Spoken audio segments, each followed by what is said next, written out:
여러분, 평생 착하게만 살아왔는데 왜 자꾸 무시당하시나요? 좋은 사람이라고 만만하게 보는 사람들 때문에 속상하셨죠?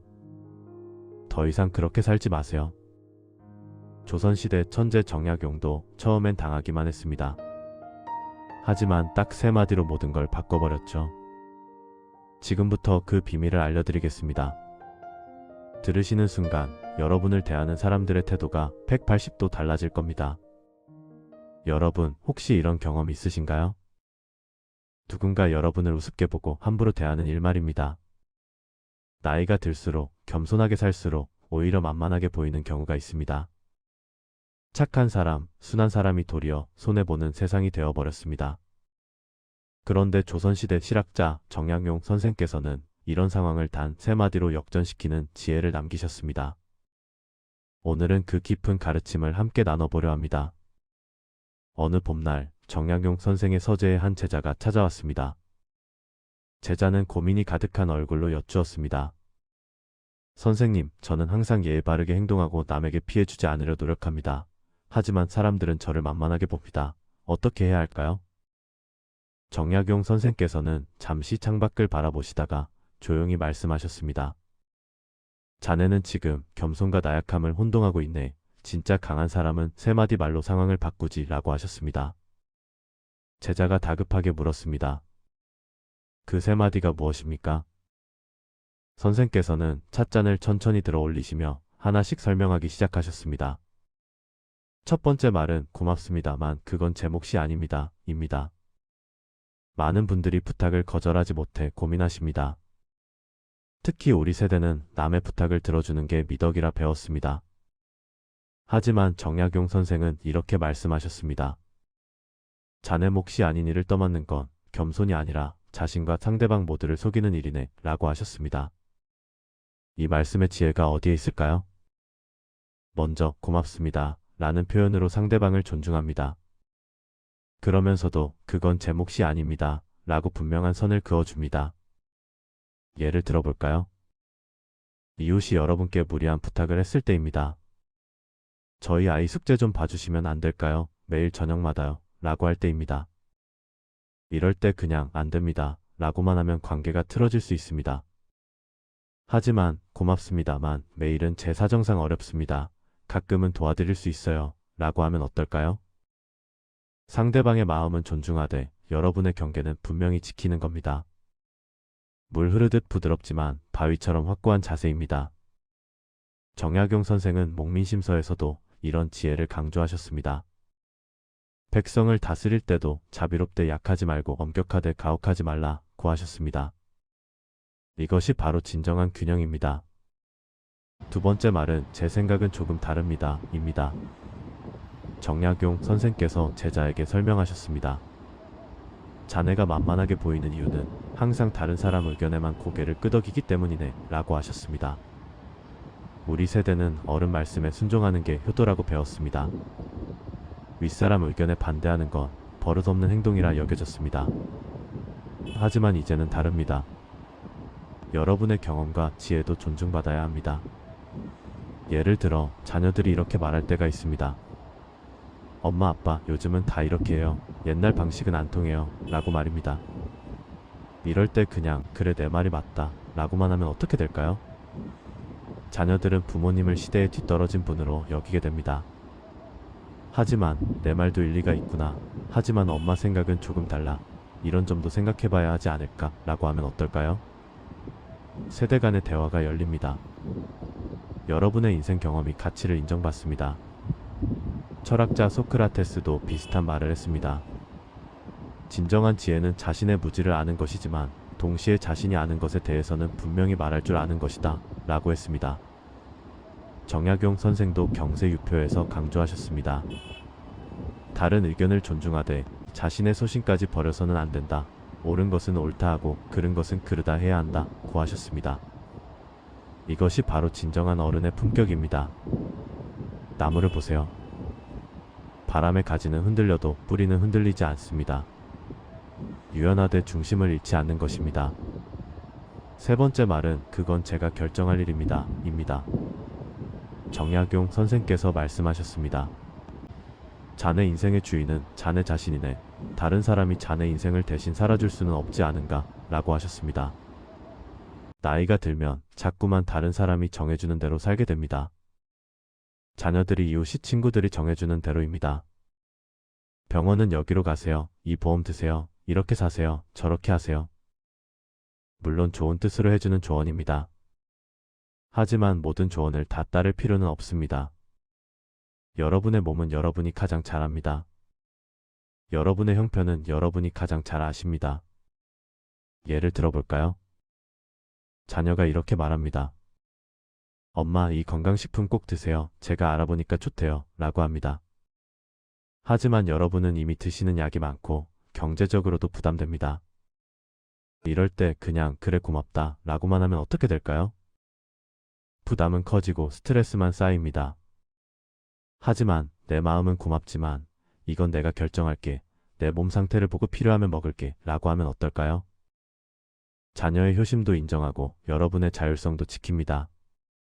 노자는 도덕경에서 이렇게 말했습니다. 자신을 아는 사람이 지혜롭고 자신을 이기는 사람이 강하다 라고 했습니다.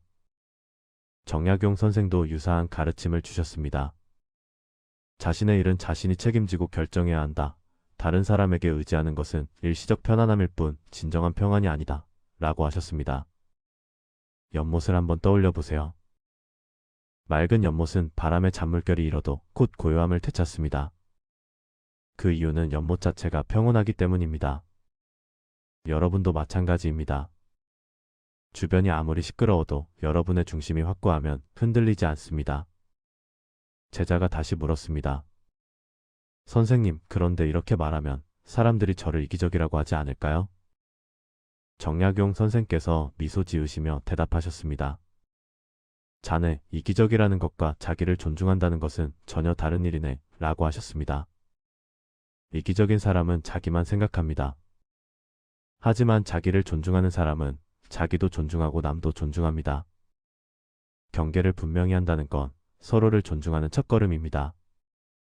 담장을 생각해 보세요. 이웃집과 우리 집 사이에 담장이 있습니다. 그 담장이 있어서 서로의 사생활이 보호됩니다. 오히려 담장이 있기에 더 좋은 이웃이 될 수 있습니다. 인간관계도 마찬가지입니다. 적절한 경계가 있어야 건강한 관계가 유지됩니다. 철학자 쇼펜하우어는 이런 비유를 했습니다. 고슴도치들이 추운 겨울에 서로 따뜻함을 나누려 가까이 다가갔지만 가시에 찔려 다시 멀어졌다. 그러다 적절한 거리를 찾았을 때 비로소 따뜻함도 나누고 상처도 받지 않았다. 라고 했습니다. 사람 사이의 거리도 이와 같습니다. 너무 가까우면 상처받고 너무 멀면 외롭습니다. 적절한 거리를 유지하는 것이 지혜입니다. 정약용 선생께서 마지막으로 당부하셨습니다. 자네, 기억하게 진정으로 강한 사람은 큰 소리치는 사람이 아니네. 조용하지만 확고한 사람이 진정 강한 사람이지 라고 하셨습니다. 여러분, 이 세 마디를 기억하세요. 고맙습니다만 그건 제 몫이 아닙니다. 제 생각은 조금 다릅니다. 그건 제가 결정할 일입니다. 이 세 마디만 제대로 사용해도 여러분을 대하는 사람들의 태도가 달라집니다. 만만하게 보이던 여러분이 존중받는 어른으로 변합니다. 중요한 것은 말투입니다. 화내거나 공격적으로 말하는 게 아닙니다. 부드럽지만 단호하게 웃으면서도 분명하게 말하는 겁니다. 비단처럼 부드럽지만 강철처럼 강한 것입니다. 이것이 바로 정약용 선생께서 강조하신 온유강건의 자세입니다. 온화하되 강건하고 부드럽되 흔들리지 않는 것입니다. 다산 정약용 선생은 유배 생활 중에도 이런 품격을 잃지 않으셨습니다. 억울한 일을 당했지만 원망하지 않고 학문에 정진하셨습니다. 어려운 상황에서도 자신의 소신을 굽히지 않으셨습니다. 그 결과 500여 권의 저술을 남기시고 조선 최고의 실학자가 되셨습니다. 여러분도 지금부터 시작하세요. 오늘부터 이 세 마디를 연습해 보세요. 처음에는 어색할 수 있습니다. 괜히 미안한 마음이 들 수도 있습니다. 하지만 계속 연습하다 보면 자연스러워집니다. 그리고 놀라운 변화를 경험하게 될 겁니다. 사람들이 여러분을 다르게 대합니다. 함부로 하던 사람들이 조심스러워합니다. 여러분 자신도 당당해집니다. 마음의 평화도 찾게 됩니다. 왜냐하면 더 이상 억지로 참지 않아도 되니까요. 여러분의 인생은 여러분의 것입니다. 아직 남은 시간들을 남의 눈치 보며 사실 필요가 없습니다. 이제는 여러분이 원하는 대로, 여러분이 결정한 대로 사셔도 됩니다. 그것이 바로 진정한 어른의 자유입니다. 정약용 선생께서 남기신 마지막 가르침입니다. 인생은 짧고 시간은 소중하니 자신에게 진실하게 살라. 남을 해치지 않으면서도 자신을 지킬 줄 아는 사람이 되라 고 하셨습니다. 여러분, 오늘부터 이 지혜를 실천해 보세요. 작은 변화가 큰 변화를 만듭니다. 한 걸음 한 걸음 천천히 가도 괜찮습니다. 중요한 건 방향입니다. 여러분이 가야 할 방향을 이제는 여러분이 정하시면 됩니다. 나이가 들수록 이런 경험을 하신 적 있으신가요? 자식들이 결정된 일만 통보하고 의견조차 묻지 않습니다. 동네 모임에서도 내 말은 쉽게 무시되는 것 같습니다. 친절하게 대했더니 이용만 당하고 호락호락하게 봅니다. 여러분, 이것은 단순히 나이 때문이 아닙니다. 만만해 보이는 사람에게는 공통된 특징이 있습니다. 바로 경계가 없다는 것입니다. 조선 후기 실학의 거목이신 정약용 선생께서 유배지 강진에서 제자들을 가르치실 때였습니다. 한 제자가 고민 가득한 얼굴로 찾아왔습니다. 제자가 물었습니다. 선생님, 저는 늘 착하게 살려고 노력합니다. 그런데 사람들이 저를 우습게 봅니다. 부탁을 거절하지 못해 늘 손해만 보는 것 같습니다. 어떻게 해야 존중받을 수 있을까요? 정약용 선생께서 잠시 생각하시더니 조용히 말씀하셨습니다. 내가 만만해 보이는 이유는 착해서가 아니라 내 마음의 중심이 흔들리기 때문이다. 나무를 보아라. 뿌리가 깊은 나무는 바람이 불어도 쉽게 흔들리지 않는다. 그러나 뿌리가 얕은 나무는 작은 바람에도 이리저리 흔들린다.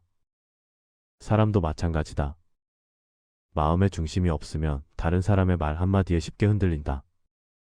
제자가 다시 물었습니다. 그렇다면 어떻게 마음의 중심을 세울 수 있습니까? 정약용 선생께서 미소 지으시며 말씀하셨습니다. 세 가지 말만 기억하면 된다. 첫째, 생각해 보겠습니다. 둘째, 제 방식대로 하겠습니다. 셋째, 이번만입니다. 이 세 마디만 적절히 사용해도 사람들이 너를 다르게 대할 것이다. 여러분, 이 세 마디가 왜 그토록 강력한지 아십니까? 첫 번째, 생각해 보겠습니다. 이 말에는 엄청난 힘이 숨어 있습니다. 많은 시니어분들이 즉답하는 습관을 가지고 계십니다. 자식이 부탁하면 바로 그래 하고 대답합니다. 친구가 제안하면 생각도 없이 좋아 라고 합니다. 이것이 바로 만만하게 보이는 첫 번째 이유입니다. 정약용 선생께서는 목민심서에서 이렇게 말씀하셨습니다. 급하게 결정한 일은 후회가 따르고 천천히 생각한 일은 지혜가 따른다. 생각해 보겠습니다 라는 말은 거절이 아닙니다. 이것은 내가 신중한 사람임을 보여주는 표현입니다. 예를 들어볼까요? 자식이 갑자기 돈이 필요하다고 연락했습니다. 예전 같으면 얼마나 필요하니 하고 바로 물어봤을 겁니다. 하지만 이제는 이렇게 말씀하세요. 무슨 일인지 들어는 봤어. 그런데 내가 지금 생각해 볼 게 있으니 저녁 때 다시 전화할게. 단 몇 시간의 여유만으로도 상황이 완전히 달라집니다. 급하게 요구하던 자식도 다시 생각하게 됩니다. 정말 꼭 필요한 돈인지 다른 방법은 없는지 말입니다. 그리고 여러분도 냉정하게 판단할 시간을 얻습니다. 도와줄 수 있는 범위가 어디까지인지, 내 노후 자금의 문제는 없는지 말이죠. 철학자 쇼펜하우어는 이렇게 말했습니다. 서두르는 것은 지혜의 적이다. 침착함이야말로 현명함의 표시이다. 두 번째, 제 방식대로 하겠습니다. 이 말은 경계를 세우는 가장 강력한 문장입니다. 많은 분들이 다른 사람의 방식을 따르느라 지쳐 있습니다. 며느리가 원하는 방식대로 손주를 돌봅니다. 동네 사람들이 하자는 대로 따라만 갑니다. 자신의 방식이 무시당하고 존중받지 못합니다. 정약용 선생께서 유배 생활 중에도 자신만의 방식을 고수하셨습니다. 다산초당에서 홀로 학문을 연구하시며 500여 권의 책을 저술하셨죠. 주변 사람들이 뭐라 하든 자신이 옳다고 믿는 길을 걸으셨습니다. 이것이 바로 제 방식대로 하겠습니다. 라는 말의 힘입니다. 예를 들어 손주 육아 문제를 생각해 볼까요? 며느리가 이렇게 저렇게 하라고 지시만 합니다. 예전 같으면 그냥 시키는 대로 했을 겁니다. 하지만 이제는 이렇게 말씀하세요. 내 말도 일리가 있구나. 하지만 나는 내 방식대로 아이를 돌볼게. 여러 아이를 키워본 경험이 있으니 걱정하지 마. 이 한마디로 상황이 역전됩니다. 며느리도 어르신을 함부로 대할 수 없게 됩니다. 여러분의 경험과 지혜가 존중받기 시작합니다. 공자께서 논어에서 말씀하셨습니다. 나이 60에 귀가 순해진다는 것은 다른 사람 말을 무조건 따르는 게 아니다. 모든 말을 듣되 자신의 판단으로 옳은 것을 선택하는 것이다. 세 번째, 이번만입니다. 이 말은 선을 긋는 가장 명확한 표현입니다. 착한 사람들이 가장 힘들어하는 부분이 바로 이것입니다. 한 번 도와주면 계속 도와줘야 할 것 같습니다. 한 번 돈을 빌려주면 또 빌려줘야 할 것 같습니다. 이것이 바로 경계 없는 삶의 고통입니다.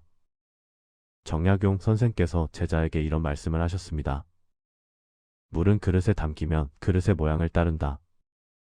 하지만 그릇을 넘치면 더 이상 담을 수 없다. 사람의 도움도 마찬가지다. 내가 감당할 수 있는 만큼만 도와야 한다. 그래야 진정으로 도울 수 있다. 이번만입니다. 라는 말은 냉정한 게 아닙니다. 오히려 지혜로운 것입니다. 예를 들어볼까요? 친척이 또 돈을 빌리러 왔습니다. 지난번에도 빌려줬는데 아직 갚지도 않았습니다. 예전 같으면 어쩔 수 없이 또 빌려줬을 겁니다. 하지만 이제는 이렇게 말씀하세요. 지난번 돈도 아직 못 받았어. 이번은 도와줄게. 하지만 이번이 마지막이야. 다음부턴 내 형편도 어려우니 다른 방법을 찾아봐. 이 한마디로 관계가 명확해집니다. 상대방도 함부로 대하지 못하게 됩니다. 그리고 여러분도 마음이 편안해집니다. 노자께서 도덕경에서 말씀하셨습니다. 물은 낮은 곳으로 흐르지만 그렇다고 끝없이 추지는 않는다. 적당한 때에 멈출 줄 아는 것, 그것이 자연의 지혜다. 여러분, 이 세 마디를 실천하면 놀라운 변화가 일어납니다. 첫째, 사람들이 여러분을 다르게 대하기 시작합니다. 함부로 부탁하지 못하고 조심스럽게 접근합니다. 둘째, 여러분 스스로 존중감을 느끼게 됩니다. 내 의견을 당당히 말할 수 있고 내 방식을 고수할 수 있습니다. 셋째, 진정한 관계가 만들어집니다. 이용하려던 사람들은 떠나가고 진심으로 대하는 사람들만 남습니다. 맹자께서 이렇게 말씀하셨습니다. 스스로를 존중하는 사람은 다른 사람도 존중하게 된다. 스스로를 가볍게 여기는 사람은 다른 사람도 가볍게 여긴다. 그렇다면 오늘부터 어떻게 실천하면 될까요? 먼저 즉답하는 습관을 버리세요. 누가 무엇을 부탁하든 생각해 보겠습니다. 라고 말하세요. 단 하루만 기다려도 상황은 완전히 달라집니다. 둘째, 여러분만의 방식을 지키세요. 다른 사람이 뭐라 하든 제 방식대로 하겠습니다. 라고 하세요. 평생 쌓아온 경험과 지혜를 믿으세요. 셋째, 명확한 선을 그으세요. 도와줄 수 있는 것과 없는 것을 구분하세요. 이번만입니다. 라고 당당히 말하세요. 정약용 선생께서 목민심서에서 이렇게 말씀하셨습니다. 원칙이 있는 사람은 흔들리지 않고 경계가 있는 사람은 침범당하지 않는다. 여러분, 만만해 보인다는 것은 착해서가 아닙니다. 경계가 없어서입니다. 오늘부터 이 세 마디를 기억하세요. 생각해 보겠습니다.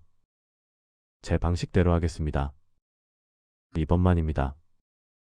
이 간단한 세 마디가 여러분의 삶을 완전히 바꿀 것입니다. 더 이상 만만한 사람이 아닌 존중받는 어른으로 거듭나실 겁니다. 마지막으로 장자의 말씀을 전하며 마치겠습니다.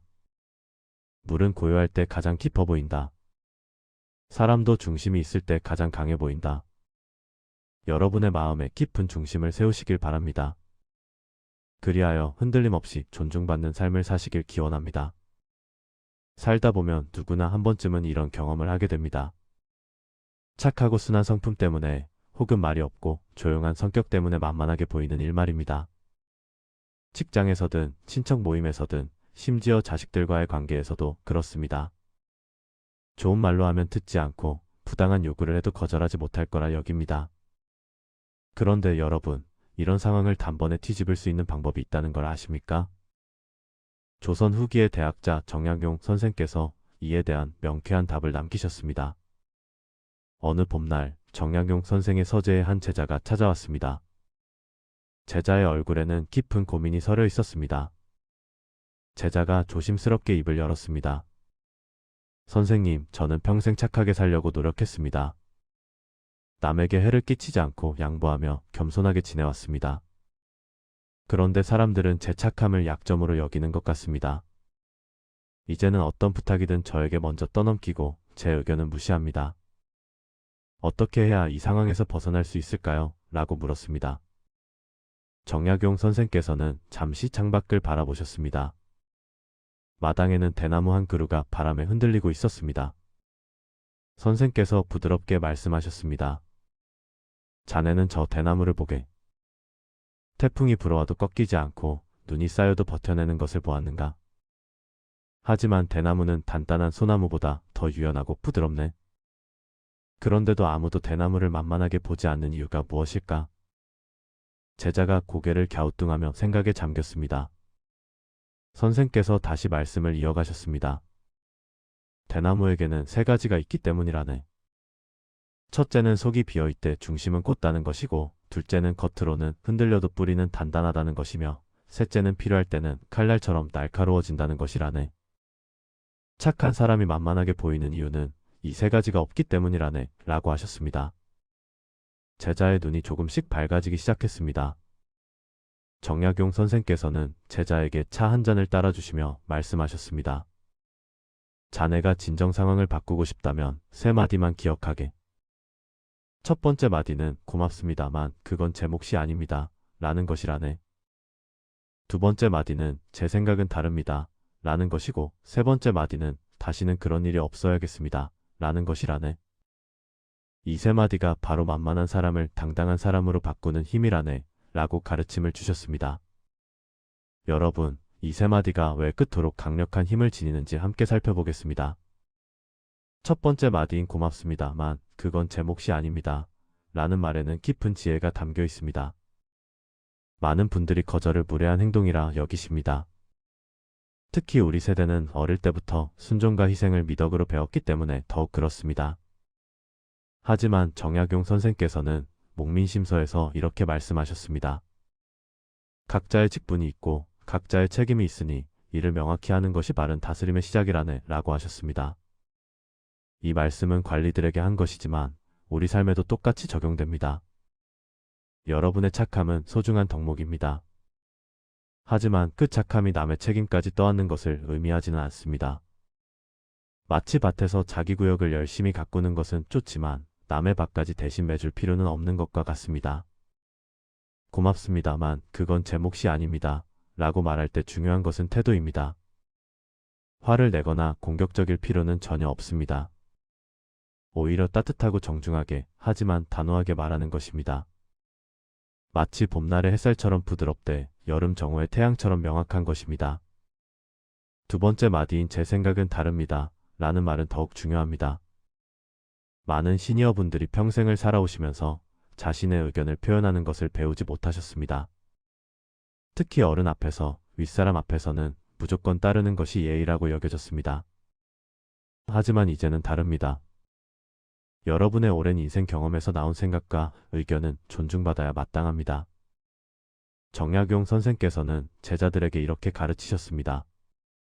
천명이 옳다고 해도 내가 그르다고 여기면 그것은 그른 것이요. 천명이 그르다고 해도 내가 옳다고 여기면 그것은 옳은 것이라네 라고 하셨습니다. 이것은 고집을 부리라는 말이 아닙니다. 자신의 판단을 신뢰하고 그것을 당당히 표현하라는 뜻입니다. 예를 들어 자식들이 여러분의 재산 처분에 대해 이래라 저래라 할 때, 혹은 친척들이 여러분의 선택을 비판할 때 말입니다.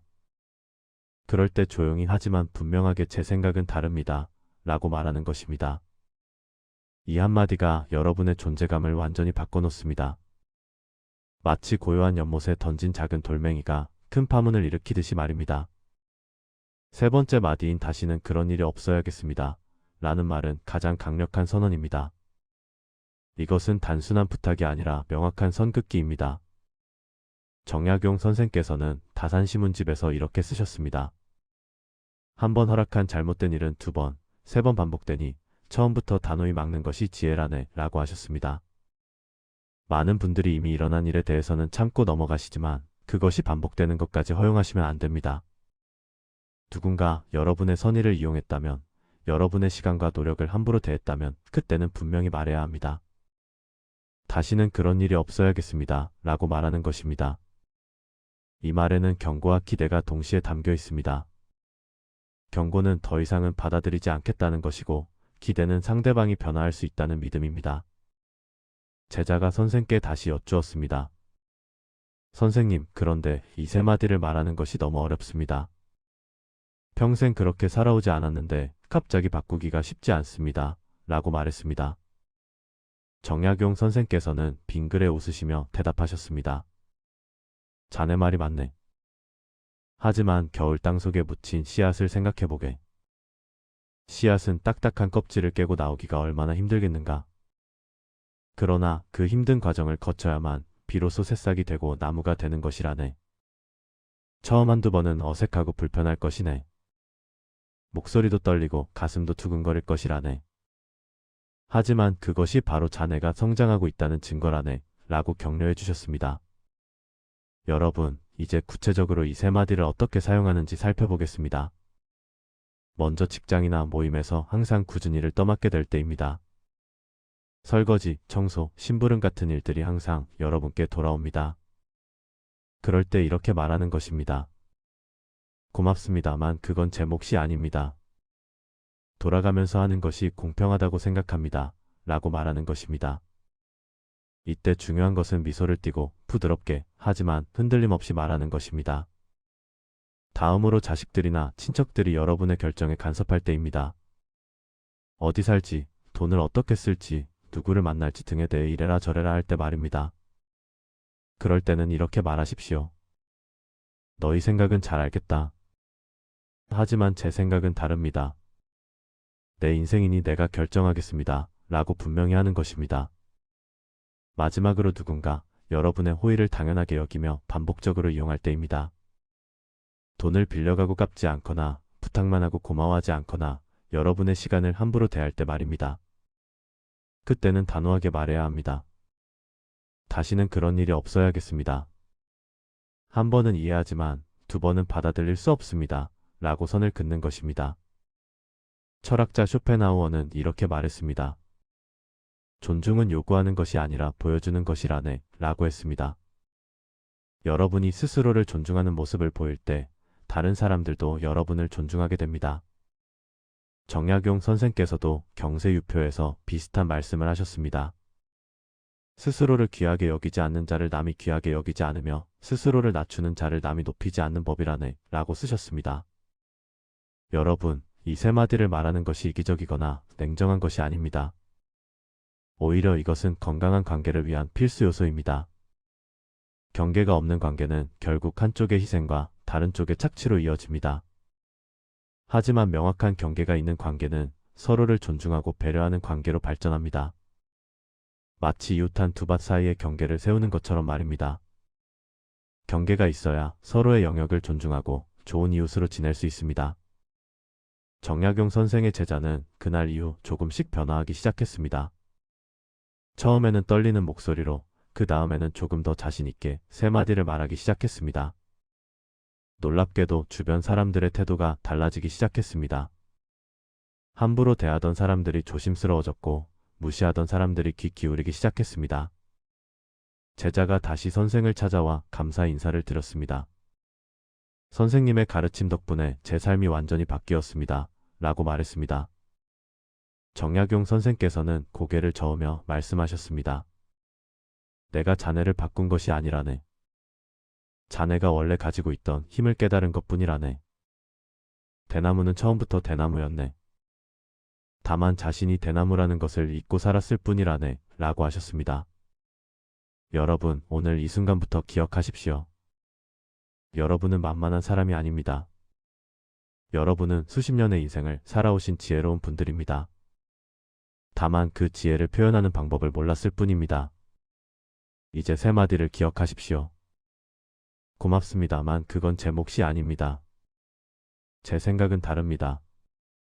다시는 그런 일이 없어야겠습니다. 이 세 마디가 여러분의 삶을 바꿀 것입니다. 처음에는 어색하고 불편할 수 있습니다. 하지만 연습하다 보면 자연스러워집니다. 마치 처음 자전거를 배울 때처럼 말입니다. 넘어지고 다치기도 하지만 결국에는 균형을 잡고 달리게 됩니다. 여러분께 한 가지 더 말씀드리고 싶습니다. 이 세 마디를 말하는 것은 관계를 끊자는 것이 아닙니다. 오히려 더 건강한 관계를 만들자는 것입니다. 진정으로 여러분을 아끼는 사람이라면 여러분의 경계를 존중할 것입니다. 그리고 그렇지 않은 사람이라면 그 관계를 다시 생각해 볼 필요가 있습니다. 정약용 선생께서 유배지에서 아들에게 보낸 편지에 이런 구절이 있습니다. 착한 것과 어리석은 것을 혼동하지 말거라. 착함은 남을 배려하는 것이지만 어리석음은 자신을 해치는 것이라네 라고 쓰셨습니다. 여러분의 착함은 소중합니다. 하지만 그 착함이 여러분 자신을 해치는 도구가 되어서는 안 됩니다. 이제 오늘부터 연습해 보십시오. 작은 일부터 시작하십시오. 마트에서 새치기 하는 사람에게, 무리한 부탁을 하는 지인에게, 여러분을 함부로 대하는 사람에게 말입니다. 고맙습니다만 그건 제 몫이 아닙니다. 제 생각은 다릅니다. 다시는 그런 일이 없어야겠습니다. 이 세 마디가 여러분의 무기가 될 것입니다. 칼처럼 날카롭지만 방패처럼 든든한 무기 말입니다. 그리고 언젠가 여러분도 깨닫게 될 것입니다. 여러분은 원래부터 만만한 사람이 아니었다는 것을 말입니다. 다만 자신의 힘을 사용하는 법을 몰랐을 뿐이라는 것을 말입니다. 정약용 선생의 지혜처럼 여러분 안에도 대나무의 힘이 있습니다. 유연하되 꺾이지 않고 부드럽되 단단하며 조용하되 강한 힘 말입니다. 이제 그 힘을 꺼내 쓸 시간입니다. 여러분의 남은 인생이 더욱 당당하고 존중받는 삶이 되기를 바랍니다. 여러분, 평생 착하게만 살아왔는데 왜 자꾸 무시당하시나요? 좋은 사람이라고 만만하게 보는 사람들 때문에 속상하셨죠? 더 이상 그렇게 살지 마세요. 조선시대 천재 정약용도 처음엔 당하기만 했습니다. 하지만 딱 세 마디로 모든 걸 바꿔버렸죠. 지금부터 그 비밀을 알려드리겠습니다. 들으시는 순간 여러분을 대하는 사람들의 태도가 180도 달라질 겁니다. 여러분, 혹시 이런 경험 있으신가요? 누군가 여러분을 우습게 보고 함부로 대하는 일 말입니다.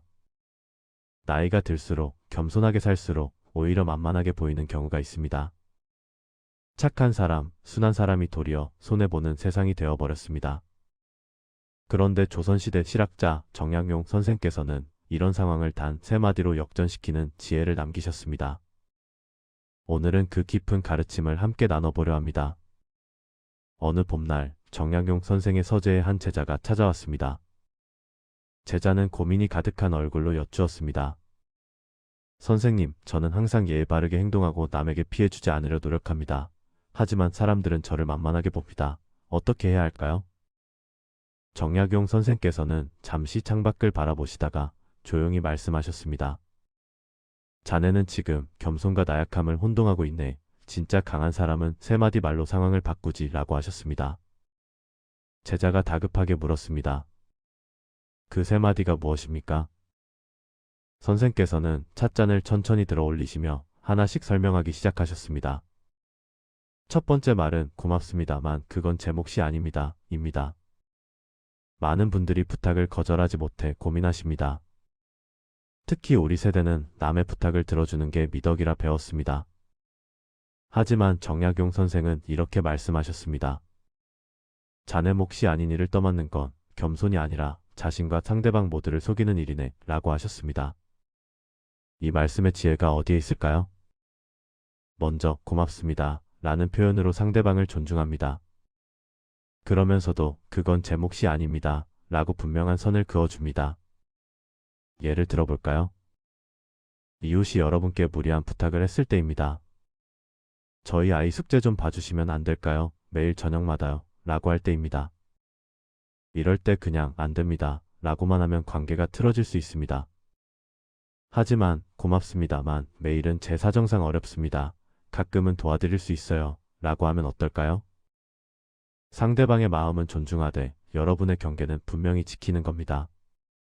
물 흐르듯 부드럽지만 바위처럼 확고한 자세입니다. 정약용 선생은 목민심서에서도 이런 지혜를 강조하셨습니다. 백성을 다스릴 때도 자비롭되 약하지 말고 엄격하되 가혹하지 말라고 하셨습니다. 이것이 바로 진정한 균형입니다. 두 번째 말은 제 생각은 조금 다릅니다. 입니다. 정약용 선생께서 제자에게 설명하셨습니다. 자네가 만만하게 보이는 이유는 항상 다른 사람 의견에만 고개를 끄덕이기 때문이네 라고 하셨습니다. 우리 세대는 어른 말씀에 순종하는 게 효도라고 배웠습니다. 윗사람 의견에 반대하는 건 버릇없는 행동이라 여겨졌습니다.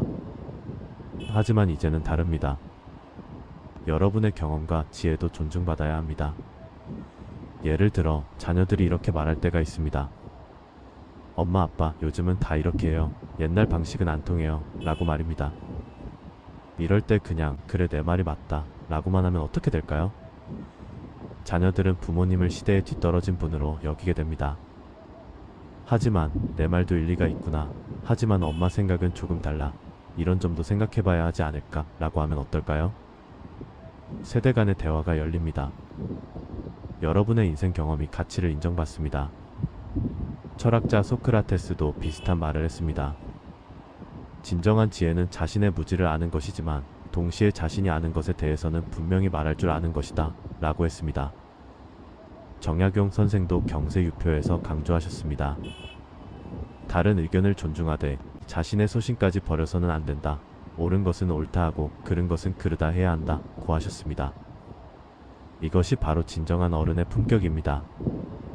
나무를 보세요. 바람의 가지는 흔들려도 뿌리는 흔들리지 않습니다. 유연하되 중심을 잃지 않는 것입니다. 세 번째 말은 그건 제가 결정할 일입니다. 입니다. 정약용 선생께서 말씀하셨습니다. 자네 인생의 주인은 자네 자신이네. 다른 사람이 자네 인생을 대신 살아줄 수는 없지 않은가? 라고 하셨습니다.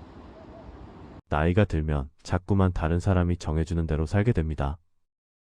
자녀들이 이웃이 친구들이 정해주는 대로입니다.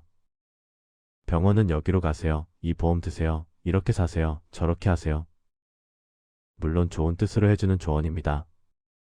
하지만 모든 조언을 다 따를 필요는 없습니다.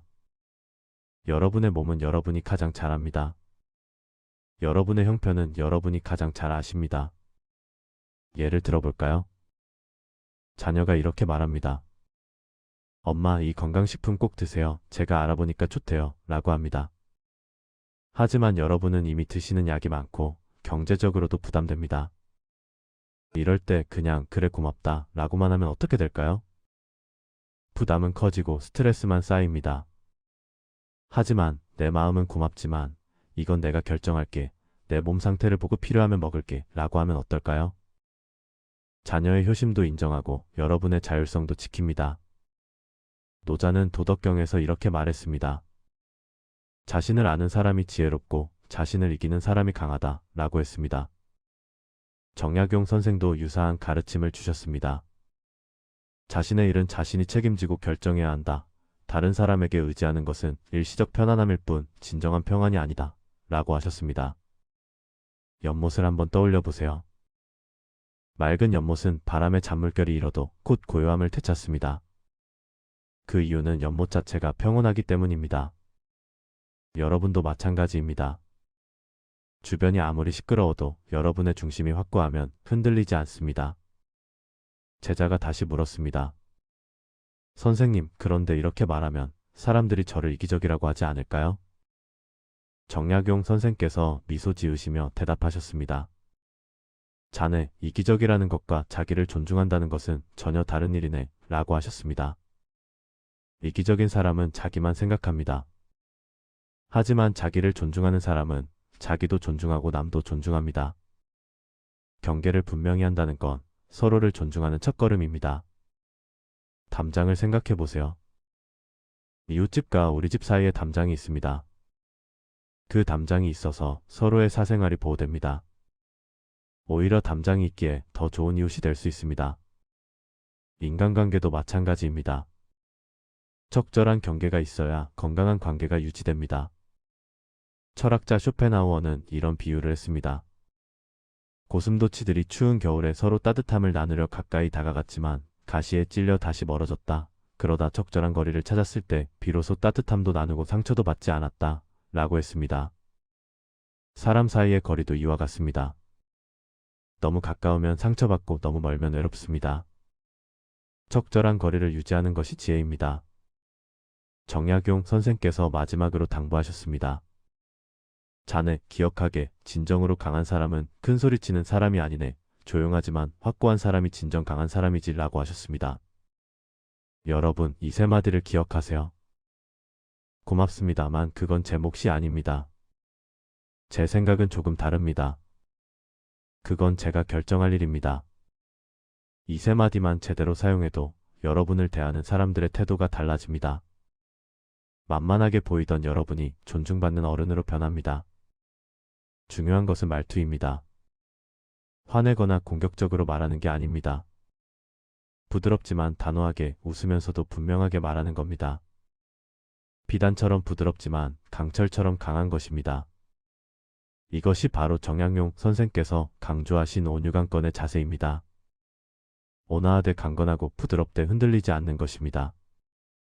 다산 정약용 선생은 유배 생활 중에도 이런 품격을 잃지 않으셨습니다. 억울한 일을 당했지만 원망하지 않고 학문에 정진하셨습니다. 어려운 상황에서도 자신의 소신을 굽히지 않으셨습니다. 그 결과 500여 권의 저술을 남기시고 조선 최고의 실학자가 되셨습니다. 여러분도 지금부터 시작하세요. 오늘부터 이 세 마디를 연습해 보세요. 처음에는 어색할 수 있습니다. 괜히 미안한 마음이 들 수도 있습니다. 하지만 계속 연습하다 보면 자연스러워집니다. 그리고 놀라운 변화를 경험하게 될 겁니다. 사람들이 여러분을 다르게 대합니다. 함부로 하던 사람들이 조심스러워합니다. 여러분 자신도 당당해집니다. 마음의 평화도 찾게 됩니다. 왜냐하면 더 이상 억지로 참지 않아도 되니까요. 여러분의 인생은 여러분의 것입니다. 아직 남은 시간들을 남의 눈치 보며 사실 필요가 없습니다. 이제는 여러분이 원하는 대로, 여러분이 결정한 대로 사셔도 됩니다. 그것이 바로 진정한 어른의 자유입니다. 정약용 선생께서 남기신 마지막 가르침입니다. 인생은 짧고 시간은 소중하니 자신에게 진실하게 살라. 남을 해치지 않으면서도 자신을 지킬 줄 아는 사람이 되라 고 하셨습니다. 여러분 오늘부터 이 지혜를 실천해 보세요. 작은 변화가 큰 변화를 만듭니다. 한 걸음 한 걸음 천천히 가도 괜찮습니다. 중요한 건 방향입니다. 여러분이 가야 할 방향을 이제는 여러분이 정하시면 됩니다. 나이가 들수록 이런 경험을 하신 적 있으신가요? 자식들이 결정된 일만 통보하고 의견조차 묻지 않습니다. 동네 모임에서도 내 말은 쉽게 무시되는 것 같습니다. 친절하게 대했더니 이용만 당하고 호락호락하게 봅니다. 여러분, 이것은 단순히 나이 때문이 아닙니다. 만만해 보이는 사람에게는 공통된 특징이 있습니다. 바로 경계가 없다는 것입니다. 조선 후기 실학의 거목이신 정약용 선생께서 유배지 강진에서 제자들을 가르치실 때였습니다. 한 제자가 고민 가득한 얼굴로 찾아왔습니다. 제자가 물었습니다. 선생님, 저는 늘 착하게 살려고 노력합니다. 그런데 사람들이 저를 우습게 봅니다. 부탁을 거절하지 못해 늘 손해만 보는 것 같습니다. 어떻게 해야 존중받을 수 있을까요? 정약용 선생께서 잠시 생각하시더니 조용히 말씀하셨습니다. 내가 만만해 보이는 이유는 착해서가 아니라 내 마음의 중심이 흔들리기 때문이다. 나무를 보아라. 뿌리가 깊은 나무는 바람이 불어도 쉽게 흔들리지 않는다. 그러나 뿌리가 얕은 나무는 작은 바람에도 이리저리 흔들린다. 사람도 마찬가지다. 마음의 중심이 없으면 다른 사람의 말 한마디에 쉽게 흔들린다. 제자가 다시 물었습니다. 그렇다면 어떻게 마음의 중심을 세울 수 있습니까? 정약용 선생께서 미소 지으시며 말씀하셨습니다. 세 가지 말만 기억하면 된다. 첫째, 생각해 보겠습니다. 둘째, 제 방식대로 하겠습니다. 셋째, 이번만입니다. 이 세 마디만 적절히 사용해도 사람들이 너를 다르게 대할 것이다. 여러분, 이 세 마디가 왜 그토록 강력한지 아십니까? 첫 번째, 생각해 보겠습니다. 이 말에는 엄청난 힘이 숨어 있습니다. 많은 시니어분들이 즉답하는 습관을 가지고 계십니다. 자식이 부탁하면 바로 그래 하고 대답합니다. 친구가 제안하면 생각도 없이 좋아 라고 합니다. 이것이 바로 만만하게 보이는 첫 번째 이유입니다. 정약용 선생께서는 목민심서에서 이렇게 말씀하셨습니다. 급하게 결정한 일은 후회가 따르고 천천히 생각한 일은 지혜가 따른다. 생각해 보겠습니다 라는 말은 거절이 아닙니다. 이것은 내가 신중한 사람임을 보여주는 표현입니다. 예를 들어볼까요? 자식이 갑자기 돈이 필요하다고 연락했습니다. 예전 같으면 얼마나 필요하니 하고 바로 물어봤을 겁니다. 하지만 이제는 이렇게 말씀하세요. 무슨 일인지 들어는 봤어. 그런데 내가 지금 생각해 볼 게 있으니 저녁 때 다시 전화할게. 단 몇 시간의 여유만으로도 상황이 완전히 달라집니다. 급하게 요구하던 자식도 다시 생각하게 됩니다. 정말 꼭 필요한 돈인지 다른 방법은 없는지 말입니다. 그리고 여러분도 냉정하게 판단할 시간을 얻습니다. 도와줄 수 있는 범위가 어디까지인지, 내 노후 자금의 문제는 없는지 말이죠.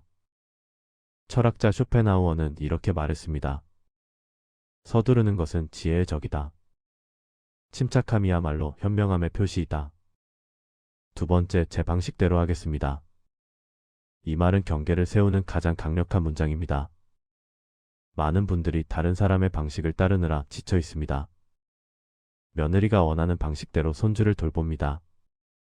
동네 사람들이 하자는 대로 따라만 갑니다. 자신의 방식이 무시당하고 존중받지 못합니다. 정약용 선생께서 유배 생활 중에도 자신만의 방식을 고수하셨습니다. 다산초당에서 홀로 학문을 연구하시며 500여 권의 책을 저술하셨죠. 주변 사람들이 뭐라 하든 자신이 옳다고 믿는 길을 걸으셨습니다. 이것이 바로 제 방식대로 하겠습니다 라는 말의 힘입니다. 예를 들어 손주 육아 문제를 생각해 볼까요? 며느리가 이렇게 저렇게 하라고 지시만 합니다. 예전 같으면 그냥 시키는 대로 했을 겁니다. 하지만 이제는 이렇게 말씀하세요. 내 말도 일리가 있구나. 하지만 나는 내 방식대로 아이를 돌볼게. 여러 아이를 키워본 경험이 있으니 걱정하지 마. 이 한마디로 상황이 역전됩니다. 며느리도 어르신을 함부로 대할 수 없게 됩니다. 여러분의 경험과 지혜가 존중받기 시작합니다. 공자께서 논어에서 말씀하셨습니다. 나이 60에 귀가 순해진다는 것은 다른 사람 말을 무조건 따르는 게 아니다. 모든 말을 듣되 자신의 판단으로 옳은 것을 선택하는 것이다. 세 번째, 이번만입니다. 이 말은 선을 긋는 가장 명확한 표현입니다. 착한 사람들이 가장 힘들어하는 부분이 바로 이것입니다. 한 번 도와주면 계속 도와줘야 할 것 같습니다. 한 번 돈을 빌려주면 또 빌려줘야 할 것 같습니다. 이것이 바로 경계 없는 삶의 고통입니다. 정약용 선생께서 제자에게 이런 말씀을 하셨습니다. 물은 그릇에 담기면 그릇의 모양을 따른다. 하지만 그릇을 넘치면 더 이상 담을 수 없다. 사람의 도움도 마찬가지다. 내가 감당할 수 있는 만큼만 도와야 한다. 그래야 진정으로 도울 수 있다. 이번만입니다 라는 말은 냉정한 게 아닙니다. 오히려 지혜로운 것입니다. 예를 들어볼까요? 친척이 또 돈을 빌리러 왔습니다. 지난번에도 빌려줬는데 아직 갚지도 않았습니다. 예전 같으면 어쩔 수 없이 또 빌려줬을 겁니다. 하지만 이제는 이렇게 말씀하세요. 지난번 돈도 아직 못 받았어. 이번은 도와줄게. 하지만 이번이 마지막이야. 다음부턴 내 형편도 어려우니 다른 방법을 찾아봐. 이 한마디로 관계가 명확해집니다. 상대방도 함부로 대하지 못하게 됩니다. 그리고 여러분도 마음이 편안해집니다. 노자께서 도덕경에서 말씀하셨습니다. 물은 낮은 곳으로 흐르지만 그렇다고 끝없이 주지는 않는다. 적당한 때에 멈출 줄 아는 것, 그것이 자연의 지혜다. 여러분, 이 세 마디를 실천하면 놀라운 변화가 일어납니다. 첫째, 사람들이 여러분을 다르게 대하기 시작합니다. 함부로 부탁하지 못하고 조심스럽게 접근합니다. 둘째, 여러분 스스로 존중감을 느끼게 됩니다. 내 의견을 당당히 말할 수 있고 내 방식을 고수할 수 있습니다. 셋째, 진정한 관계가 만들어집니다. 이용하려던 사람들은 떠나가고 진심으로 대하는 사람들만 남습니다. 맹자께서 이렇게 말씀하셨습니다. 스스로를 존중하는 사람은 다른 사람도 존중하게 된다. 스스로를 가볍게 여기는 사람은 다른 사람도 가볍게 여긴다. 그렇다면 오늘부터 어떻게 실천하면 될까요? 먼저 즉답하는 습관을 버리세요. 누가 무엇을 부탁하든 생각해 보겠습니다. 라고 말하세요. 단 하루만 기다려도 상황은 완전히 달라집니다. 둘째, 여러분만의 방식을 지키세요. 다른 사람이 뭐라 하든 제 방식대로 하겠습니다. 라고 하세요. 평생 쌓아온 경험과 지혜를 믿으세요. 셋째, 명확한 선을 그으세요. 도와줄 수 있는 것과 없는 것을 구분하세요. 이번만입니다. 라고 당당히 말하세요. 정약용 선생께서 목민심서에서 이렇게 말씀하셨습니다. 원칙이 있는 사람은 흔들리지 않고 경계가 있는 사람은 침범당하지 않는다. 여러분, 만만해 보인다는 것은 착해서가 아닙니다. 경계가 없어서입니다. 오늘부터 이 세 마디를 기억하세요. 생각해 보겠습니다. 제 방식대로 하겠습니다. 이번만입니다. 이 간단한 세 마디가 여러분의 삶을 완전히 바꿀 것입니다. 더 이상 만만한 사람이 아닌 존중받는 어른으로 거듭나실 겁니다. 마지막으로 장자의 말씀을 전하며 마치겠습니다. 물은 고요할 때 가장 깊어 보인다. 사람도 중심이 있을 때 가장 강해 보인다. 여러분의 마음에 깊은 중심을 세우시길 바랍니다. 그리하여 흔들림 없이 존중받는 삶을 사시길 기원합니다. 살다 보면 누구나 한 번쯤은 이런 경험을 하게 됩니다. 착하고 순한 성품 때문에 혹은 말이 없고 조용한 성격 때문에 만만하게 보이는 일 말입니다.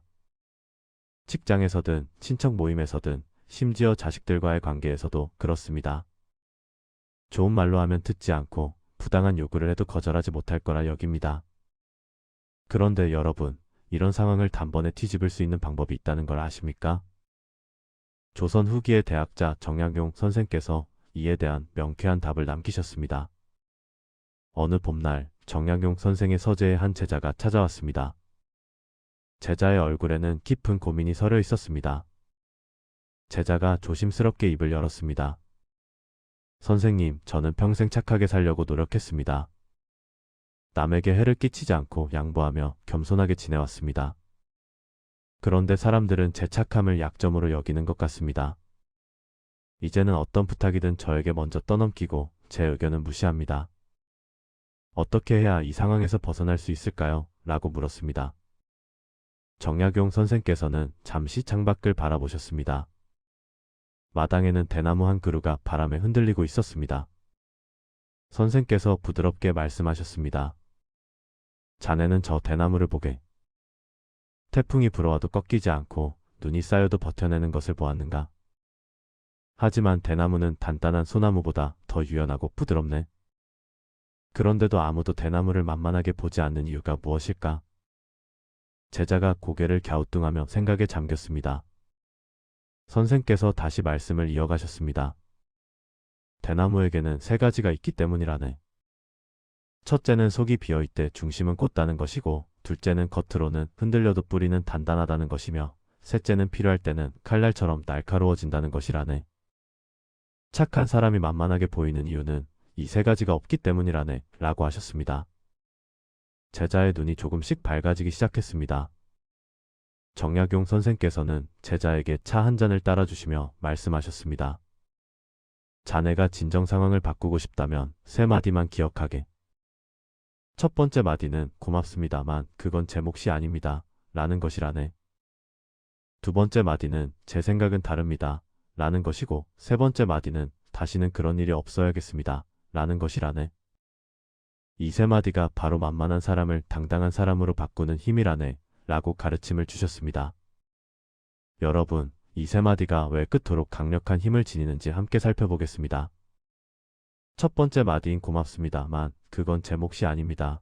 라는 말에는 깊은 지혜가 담겨 있습니다. 많은 분들이 거절을 무례한 행동이라 여기십니다. 특히 우리 세대는 어릴 때부터 순종과 희생을 미덕으로 배웠기 때문에 더욱 그렇습니다. 하지만 정약용 선생께서는 목민심서에서 이렇게 말씀하셨습니다. 각자의 직분이 있고 각자의 책임이 있으니 이를 명확히 하는 것이 바른 다스림의 시작이라네 라고 하셨습니다. 이 말씀은 관리들에게 한 것이지만 우리 삶에도 똑같이 적용됩니다. 여러분의 착함은 소중한 덕목입니다. 하지만 그 착함이 남의 책임까지 떠안는 것을 의미하지는 않습니다. 마치 밭에서 자기 구역을 열심히 가꾸는 것은 좋지만 남의 밭까지 대신 매줄 필요는 없는 것과 같습니다. 고맙습니다만 그건 제 몫이 아닙니다. 라고 말할 때 중요한 것은 태도입니다. 화를 내거나 공격적일 필요는 전혀 없습니다. 오히려 따뜻하고 정중하게 하지만 단호하게 말하는 것입니다. 마치 봄날의 햇살처럼 부드럽되 여름 정오의 태양처럼 명확한 것입니다. 두 번째 마디인 제 생각은 다릅니다. 라는 말은 더욱 중요합니다. 많은 시니어분들이 평생을 살아오시면서 자신의 의견을 표현하는 것을 배우지 못하셨습니다. 특히 어른 앞에서, 윗사람 앞에서는 무조건 따르는 것이 예의라고 여겨졌습니다. 하지만 이제는 다릅니다. 여러분의 오랜 인생 경험에서 나온 생각과 의견은 존중받아야 마땅합니다. 정약용 선생께서는 제자들에게 이렇게 가르치셨습니다. 천명이 옳다고 해도 내가 그르다고 여기면 그것은 그른 것이요. 천명이 그르다고 해도 내가 옳다고 여기면 그것은 옳은 것이라네 라고 하셨습니다. 이것은 고집을 부리라는 말이 아닙니다. 자신의 판단을 신뢰하고 그것을 당당히 표현하라는 뜻입니다. 예를 들어 자식들이 여러분의 재산 처분에 대해 이래라 저래라 할 때, 혹은 친척들이 여러분의 선택을 비판할 때 말입니다.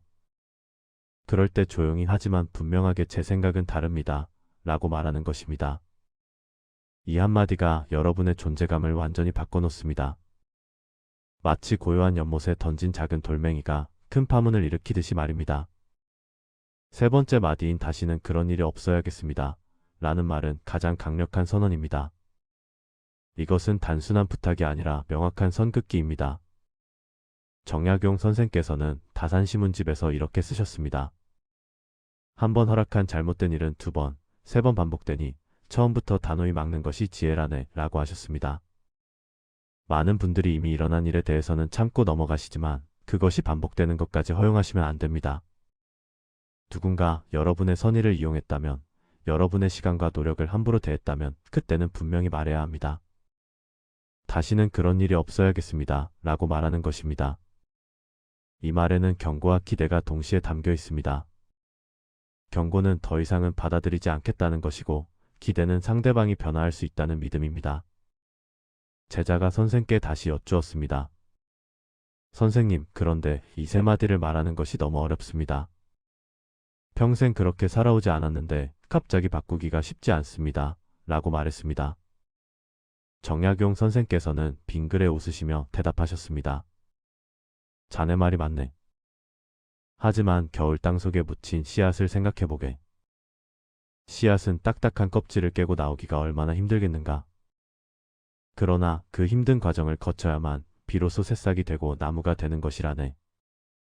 처음 한두 번은 어색하고 불편할 것이네. 목소리도 떨리고 가슴도 두근거릴 것이라네. 하지만 그것이 바로 자네가 성장하고 있다는 증거라네 라고 격려해 주셨습니다. 여러분, 이제 구체적으로 이 세 마디를 어떻게 사용하는지 살펴보겠습니다. 먼저 직장이나 모임에서 항상 굳은 일을 떠맡게 될 때입니다. 설거지, 청소, 심부름 같은 일들이 항상 여러분께 돌아옵니다. 그럴 때 이렇게 말하는 것입니다. 고맙습니다만 그건 제 몫이 아닙니다. 돌아가면서 하는 것이 공평하다고 생각합니다. 라고 말하는 것입니다. 이때 중요한 것은 미소를 띠고 부드럽게 하지만 흔들림 없이 말하는 것입니다. 다음으로 자식들이나 친척들이 여러분의 결정에 간섭할 때입니다. 어디 살지, 돈을 어떻게 쓸지, 누구를 만날지 등에 대해 이래라 저래라 할 때 말입니다. 그럴 때는 이렇게 말하십시오. 너희 생각은 잘 알겠다. 하지만 제 생각은 다릅니다. 내 인생이니 내가 결정하겠습니다. 라고 분명히 하는 것입니다. 마지막으로 누군가 여러분의 호의를 당연하게 여기며 반복적으로 이용할 때입니다. 돈을 빌려가고 갚지 않거나 부탁만 하고 고마워하지 않거나 여러분의 시간을 함부로 대할 때 말입니다. 그때는 단호하게 말해야 합니다. 다시는 그런 일이 없어야겠습니다. 한 번은 이해하지만 두 번은 받아들일 수 없습니다. 라고 선을 긋는 것입니다. 철학자 쇼펜하우어는 이렇게 말했습니다. 존중은 요구하는 것이 아니라 보여주는 것이라네 라고 했습니다. 여러분이 스스로를 존중하는 모습을 보일 때 다른 사람들도 여러분을 존중하게 됩니다. 정약용 선생께서도 경세유표에서 비슷한 말씀을 하셨습니다. 스스로를 귀하게 여기지 않는 자를 남이 귀하게 여기지 않으며 스스로를 낮추는 자를 남이 높이지 않는 법이라네 라고 쓰셨습니다. 여러분, 이 세 마디를 말하는 것이 이기적이거나 냉정한 것이 아닙니다. 오히려 이것은 건강한 관계를 위한 필수 요소입니다. 경계가 없는 관계는 결국 한쪽의 희생과 다른 쪽의 착취로 이어집니다. 하지만 명확한 경계가 있는 관계는 서로를 존중하고 배려하는 관계로 발전합니다. 마치 이웃한 두 밭 사이의 경계를 세우는 것처럼 말입니다. 경계가 있어야 서로의 영역을 존중하고 좋은 이웃으로 지낼 수 있습니다. 정약용 선생의 제자는 그날 이후 조금씩 변화하기 시작했습니다. 처음에는 떨리는 목소리로, 그 다음에는 조금 더 자신있게 세 마디를 말하기 시작했습니다. 놀랍게도 주변 사람들의 태도가 달라지기 시작했습니다.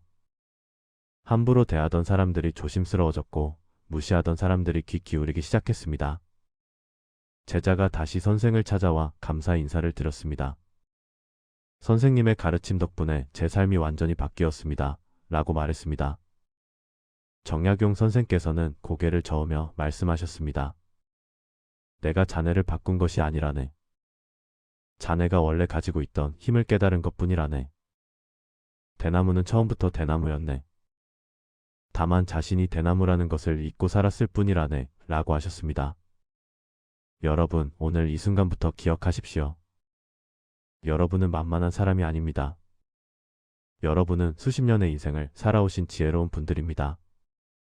다만 그 지혜를 표현하는 방법을 몰랐을 뿐입니다. 이제 세 마디를 기억하십시오. 고맙습니다만 그건 제 몫이 아닙니다. 제 생각은 다릅니다. 다시는 그런 일이 없어야겠습니다. 이 세 마디가 여러분의 삶을 바꿀 것입니다. 처음에는 어색하고 불편할 수 있습니다. 하지만 연습하다 보면 자연스러워집니다. 마치 처음 자전거를 배울 때처럼 말입니다. 넘어지고 다치기도 하지만 결국에는 균형을 잡고 달리게 됩니다. 여러분께 한 가지 더 말씀드리고 싶습니다. 이 세 마디를 말하는 것은 관계를 끊자는 것이 아닙니다. 오히려 더 건강한 관계를 만들자는 것입니다. 진정으로 여러분을 아끼는 사람이라면 여러분의 경계를 존중할 것입니다. 그리고 그렇지 않은 사람이라면 그 관계를 다시 생각해 볼 필요가 있습니다.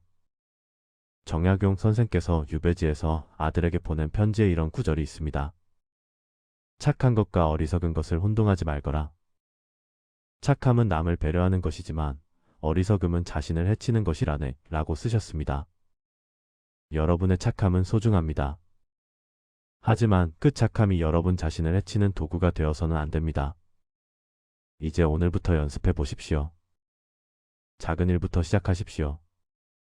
마트에서 새치기 하는 사람에게, 무리한 부탁을 하는 지인에게, 여러분을 함부로 대하는 사람에게 말입니다. 고맙습니다만 그건 제 몫이 아닙니다. 제 생각은 다릅니다. 다시는 그런 일이 없어야겠습니다. 이 세 마디가 여러분의 무기가 될 것입니다. 칼처럼 날카롭지만 방패처럼 든든한 무기 말입니다. 그리고 언젠가 여러분도 깨닫게 될 것입니다. 여러분은 원래부터 만만한 사람이 아니었다는 것을 말입니다. 다만 자신의 힘을 사용하는 법을 몰랐을 뿐이라는 것을 말입니다. 정약용 선생의 지혜처럼 여러분 안에도 대나무의 힘이 있습니다. 유연하되 꺾이지 않고 부드럽되 단단하며 조용하되 강한 힘 말입니다. 이제 그 힘을 꺼내 쓸 시간입니다. 여러분의 남은 인생이 더욱 당당하고 존중받는 삶이 되기를 바랍니다. 여러분, 평생 착하게만 살아왔는데 왜 자꾸 무시당하시나요? 좋은 사람이라고 만만하게 보는 사람들 때문에 속상하셨죠? 더 이상 그렇게 살지 마세요. 조선시대 천재 정약용도 처음엔 당하기만 했습니다. 하지만 딱 3마디로 모든 걸 바꿔버렸죠. 지금부터 그 비밀을 알려드리겠습니다. 들으시는 순간 여러분을 대하는 사람들의 태도가 180도 달라질 겁니다. 여러분, 혹시 이런 경험 있으신가요? 누군가 여러분을 우습게 보고 함부로 대하는 일 말입니다. 나이가 들수록 겸손하게 살수록 오히려 만만하게 보이는 경우가 있습니다. 착한 사람, 순한 사람이 도리어 손해보는 세상이 되어버렸습니다. 그런데 조선시대 실학자 정약용 선생께서는 이런 상황을 단 3마디로 역전시키는 지혜를 남기셨습니다. 오늘은 그 깊은 가르침을 함께 나눠보려 합니다. 어느 봄날 정약용 선생의 서재에 한 제자가 찾아왔습니다. 제자는 고민이 가득한 얼굴로 여쭈었습니다. 선생님, 저는 항상 예의 바르게 행동하고 남에게 피해 주지 않으려 노력합니다. 하지만 사람들은 저를 만만하게 봅니다. 어떻게 해야 할까요? 정약용 선생께서는 잠시 창밖을 바라보시다가 조용히 말씀하셨습니다. 자네는 지금 겸손과 나약함을 혼동하고 있네. 진짜 강한 사람은 3마디 말로 상황을 바꾸지 라고 하셨습니다. 제자가 다급하게 물었습니다. 그 3마디가 무엇입니까? 선생께서는 찻잔을 천천히 들어 올리시며 하나씩 설명하기 시작하셨습니다. 첫 번째 말은 고맙습니다만 그건 제 몫이 아닙니다. 입니다.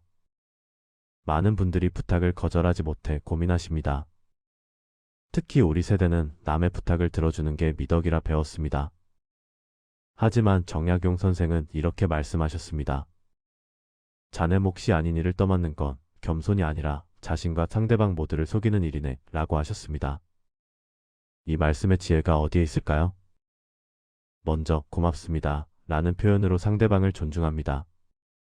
그러면서도 그건 제 몫이 아닙니다 라고 분명한 선을 그어줍니다. 예를 들어볼까요? 이웃이 여러분께 무리한 부탁을 했을 때입니다. 저희 아이 숙제 좀 봐주시면 안 될까요? 매일 저녁마다요 라고 할 때입니다. 이럴 때 그냥 안 됩니다 라고만 하면 관계가 틀어질 수 있습니다. 하지만 고맙습니다만 매일은 제 사정상 어렵습니다. 가끔은 도와드릴 수 있어요 라고 하면 어떨까요? 상대방의 마음은 존중하되 여러분의 경계는 분명히 지키는 겁니다. 물 흐르듯 부드럽지만 바위처럼 확고한 자세입니다. 정약용 선생은 목민심서에서도 이런 지혜를 강조하셨습니다. 백성을 다스릴 때도 자비롭되 약하지 말고 엄격하되 가혹하지 말라고 하셨습니다. 이것이 바로 진정한 균형입니다. 두 번째 말은 제 생각은 조금 다릅니다. 입니다. 정약용 선생께서 제자에게 설명하셨습니다.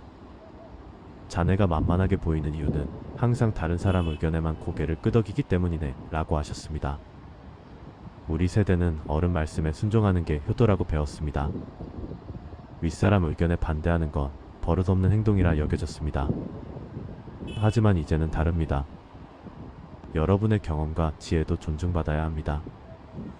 예를 들어 자녀들이 이렇게 말할 때가 있습니다. 엄마 아빠 요즘은 다 이렇게 해요. 옛날 방식은 안 통해요 라고 말입니다. 이럴 때 그냥 그래 내 말이 맞다 라고만 하면 어떻게 될까요? 자녀들은 부모님을 시대에 뒤떨어진 분으로 여기게 됩니다.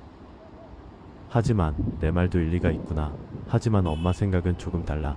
이런 점도 생각해봐야 하지 않을까 라고 하면 어떨까요? 세대 간의 대화가 열립니다. 여러분의 인생 경험이 가치를 인정받습니다. 철학자 소크라테스도 비슷한 말을 했습니다. 진정한 지혜는 자신의 무지를 아는 것이지만 동시에 자신이 아는 것에 대해서는 분명히 말할 줄 아는 것이다 라고 했습니다. 정약용 선생도 경세유표에서 강조하셨습니다. 다른 의견을 존중하되 자신의 소신까지 버려서는 안 된다. 옳은 것은 옳다 하고 그른 것은 그르다 해야 한다 고 하셨습니다. 이것이 바로 진정한 어른의 품격입니다. 나무를 보세요. 바람의 가지는 흔들려도 뿌리는 흔들리지 않습니다. 유연하되 중심을 잃지 않는 것입니다. 세 번째 말은 그건 제가 결정할 일입니다. 입니다. 정약용 선생께서 말씀하셨습니다. 자네 인생의 주인은 자네 자신이네. 다른 사람이 자네 인생을 대신 살아줄 수는 없지 않은가? 라고 하셨습니다. 나이가 들면 자꾸만 다른 사람이 정해주는 대로 살게 됩니다. 자녀들이 이웃이 친구들이 정해주는 대로입니다. 병원은 여기로 가세요. 이 보험 드세요. 이렇게 사세요. 저렇게 하세요. 물론 좋은 뜻으로 해주는 조언입니다. 하지만 모든 조언을 다 따를 필요는 없습니다. 여러분의 몸은 여러분이 가장 잘 압니다. 여러분의 형편은 여러분이 가장 잘 아십니다. 예를 들어볼까요? 자녀가 이렇게 말합니다. 엄마, 이 건강식품 꼭 드세요. 제가 알아보니까 좋대요. 라고 합니다. 하지만 여러분은 이미 드시는 약이 많고 경제적으로도 부담됩니다. 이럴 때 그냥 그래 고맙다 라고만 하면 어떻게 될까요? 부담은 커지고 스트레스만 쌓입니다.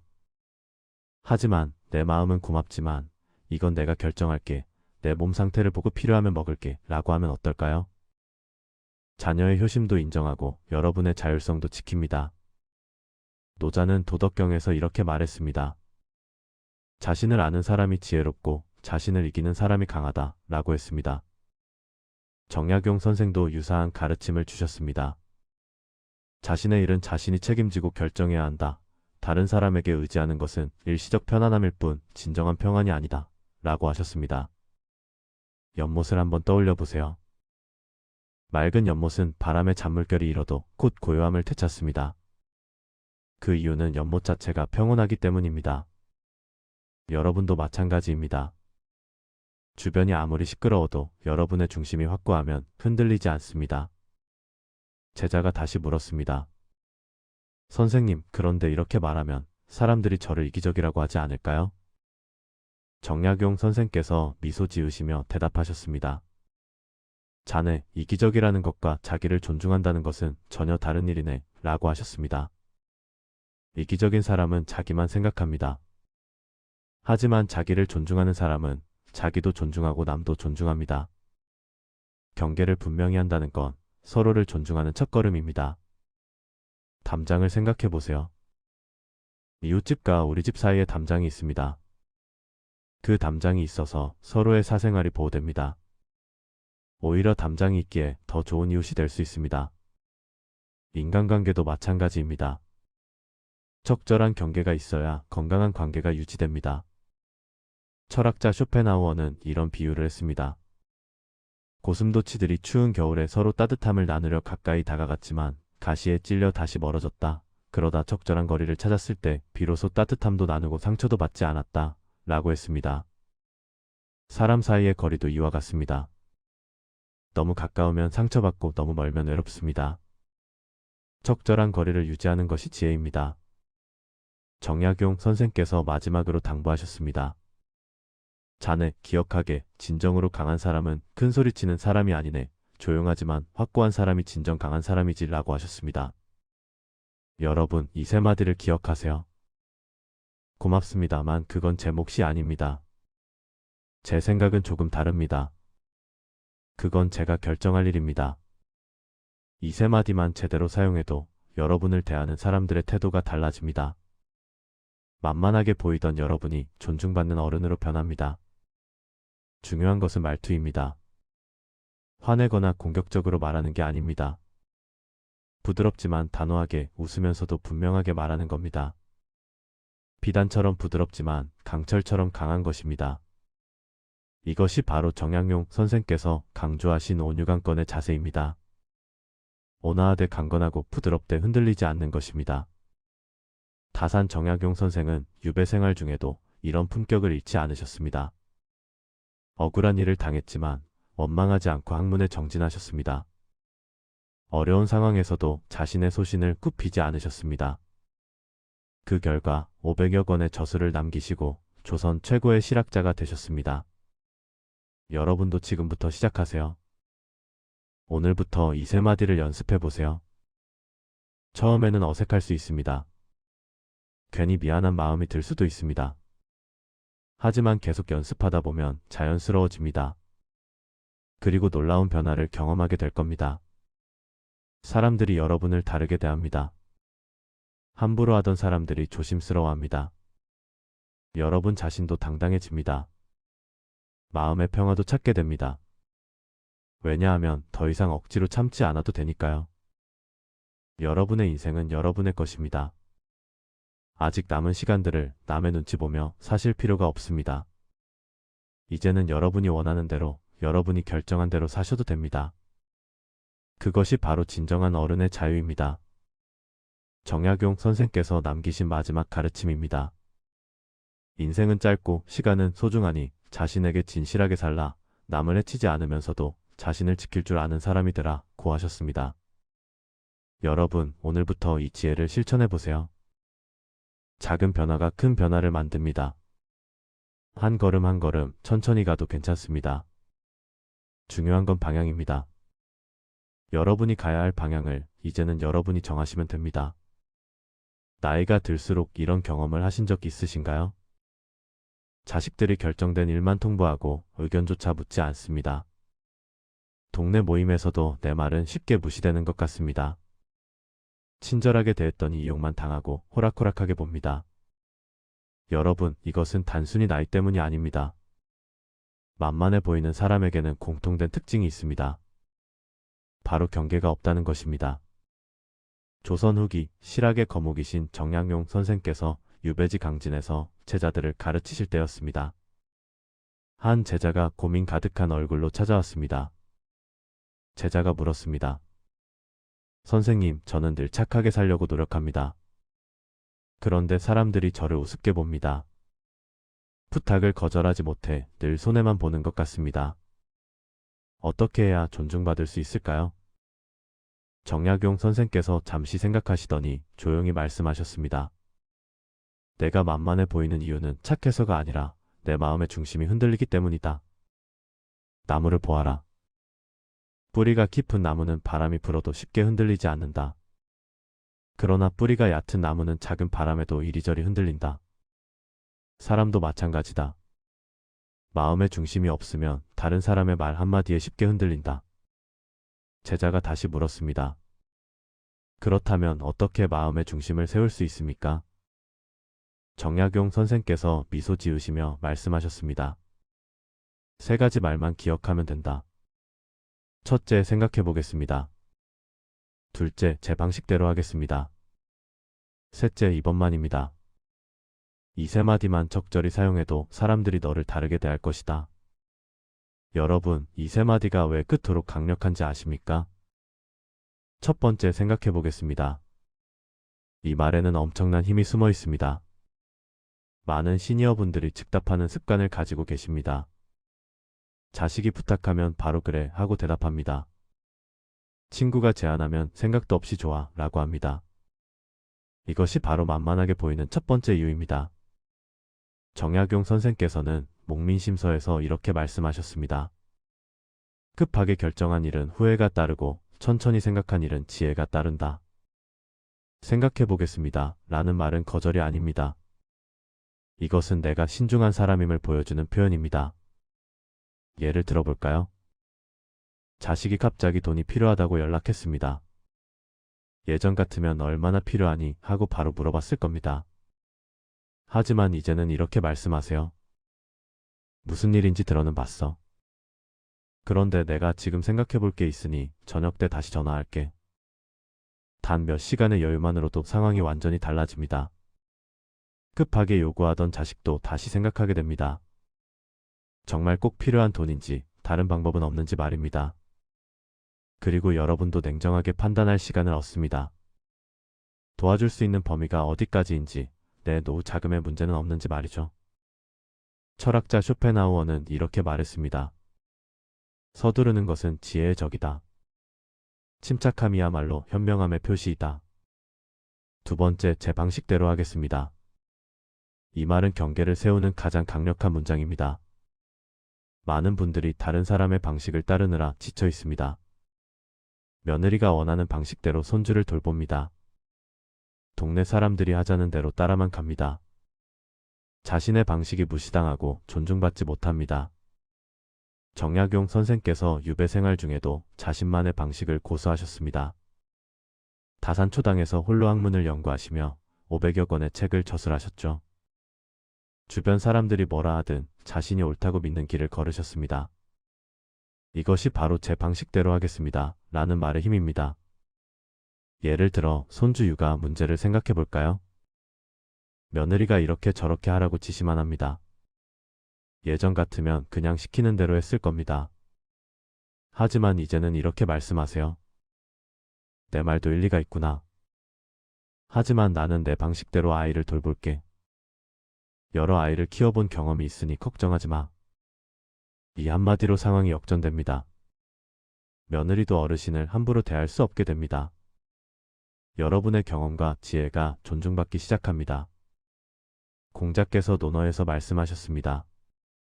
나이 60에 귀가 순해진다는 것은 다른 사람 말을 무조건 따르는 게 아니다. 모든 말을 듣되 자신의 판단으로 옳은 것을 선택하는 것이다. 세 번째, 이번만입니다. 이 말은 선을 긋는 가장 명확한 표현입니다. 착한 사람들이 가장 힘들어하는 부분이 바로 이것입니다. 한 번 도와주면 계속 도와줘야 할 것 같습니다. 한 번 돈을 빌려주면 또 빌려줘야 할 것 같습니다. 이것이 바로 경계 없는 삶의 고통입니다. 정약용 선생께서 제자에게 이런 말씀을 하셨습니다. 물은 그릇에 담기면 그릇의 모양을 따른다. 하지만 그릇을 넘치면 더 이상 담을 수 없다. 사람의 도움도 마찬가지다. 내가 감당할 수 있는 만큼만 도와야 한다. 그래야 진정으로 도울 수 있다. 이번만입니다. 라는 말은 냉정한 게 아닙니다. 오히려 지혜로운 것입니다. 예를 들어볼까요? 친척이 또 돈을 빌리러 왔습니다. 지난번에도 빌려줬는데 아직 갚지도 않았습니다. 예전 같으면 어쩔 수 없이 또 빌려줬을 겁니다. 하지만 이제는 이렇게 말씀하세요. 지난번 돈도 아직 못 받았어. 이번은 도와줄게. 하지만 이번이 마지막이야. 다음부턴 내 형편도 어려우니 다른 방법을 찾아봐. 이 한마디로 관계가 명확해집니다. 상대방도 함부로 대하지 못하게 됩니다. 그리고 여러분도 마음이 편안해집니다. 노자께서 도덕경에서 말씀하셨습니다. 물은 낮은 곳으로 흐르지만 그렇다고 끝없이 주지는 않는다. 적당한 때에 멈출 줄 아는 것, 그것이 자연의 지혜다. 여러분, 이 세 마디를 실천하면 놀라운 변화가 일어납니다. 첫째, 사람들이 여러분을 다르게 대하기 시작합니다. 함부로 부탁하지 못하고 조심스럽게 접근합니다. 둘째, 여러분 스스로 존중감을 느끼게 됩니다.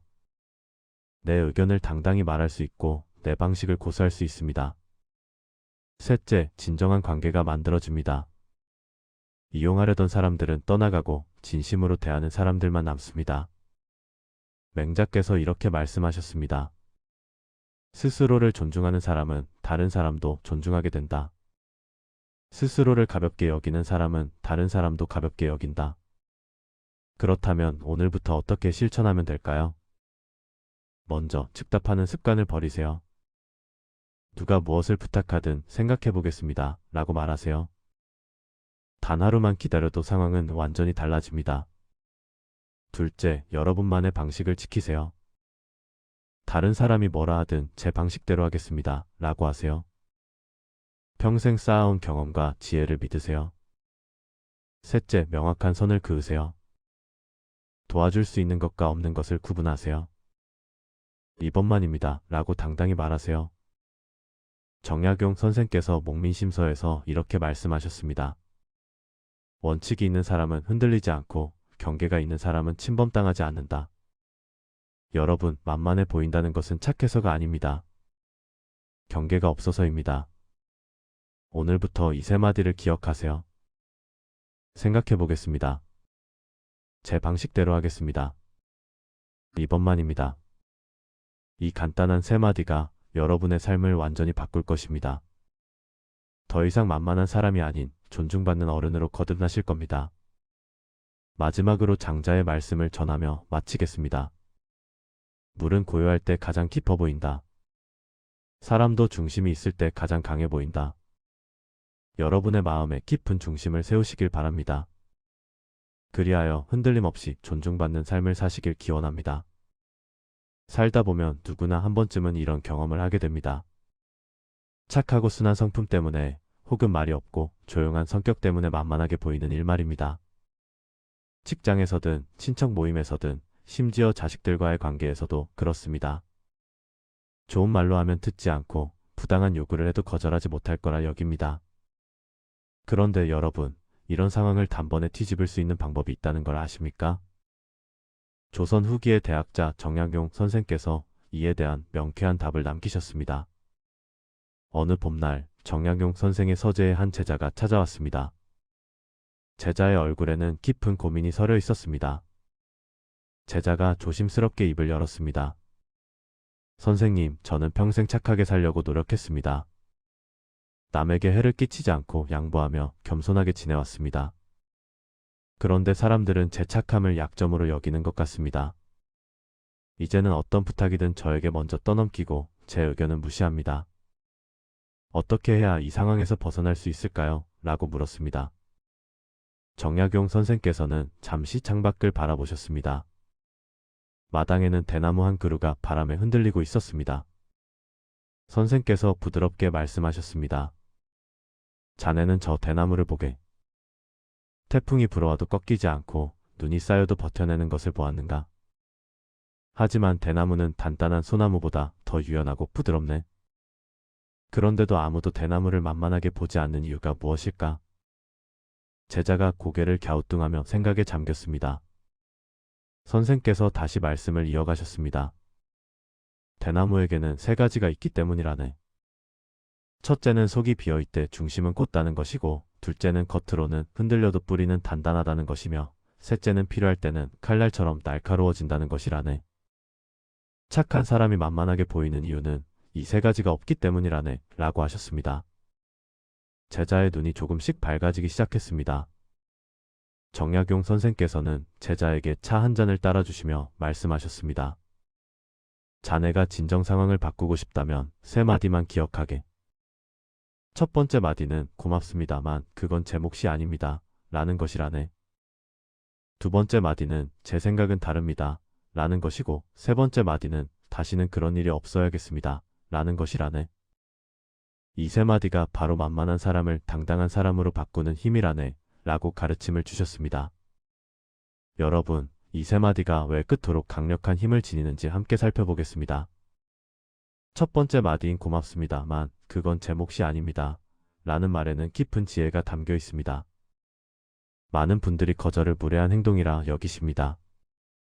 특히 우리 세대는 어릴 때부터 순종과 희생을 미덕으로 배웠기 때문에 더욱 그렇습니다.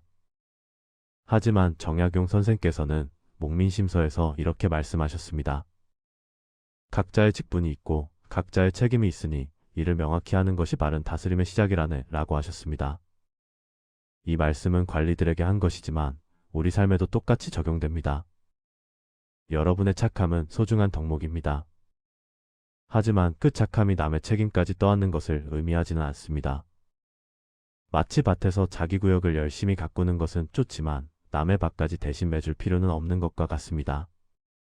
고맙습니다만 그건 제 몫이 아닙니다. 라고 말할 때 중요한 것은 태도입니다. 화를 내거나 공격적일 필요는 전혀 없습니다. 오히려 따뜻하고 정중하게 하지만 단호하게 말하는 것입니다. 마치 봄날의 햇살처럼 부드럽되 여름 정오의 태양처럼 명확한 것입니다. 두 번째 마디인 제 생각은 다릅니다. 라는 말은 더욱 중요합니다. 많은 시니어분들이 평생을 살아오시면서 자신의 의견을 표현하는 것을 배우지 못하셨습니다. 특히 어른 앞에서, 윗사람 앞에서는 무조건 따르는 것이 예의라고 여겨졌습니다. 하지만 이제는 다릅니다.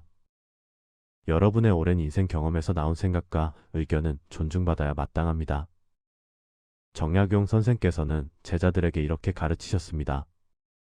천명이 옳다고 해도 내가 그르다고 여기면 그것은 그른 것이요. 천명이 그르다고 해도 내가 옳다고 여기면 그것은 옳은 것이라네 라고 하셨습니다. 이것은 고집을 부리라는 말이 아닙니다. 자신의 판단을 신뢰하고 그것을 당당히 표현하라는 뜻입니다. 예를 들어 자식들이 여러분의 재산 처분에 대해 이래라 저래라 할 때, 혹은 친척들이 여러분의 선택을 비판할 때 말입니다. 그럴 때 조용히 하지만 분명하게 제 생각은 다릅니다. 라고 말하는 것입니다. 이 한마디가 여러분의 존재감을 완전히 바꿔놓습니다. 마치 고요한 연못에 던진 작은 돌멩이가 큰 파문을 일으키듯이 말입니다.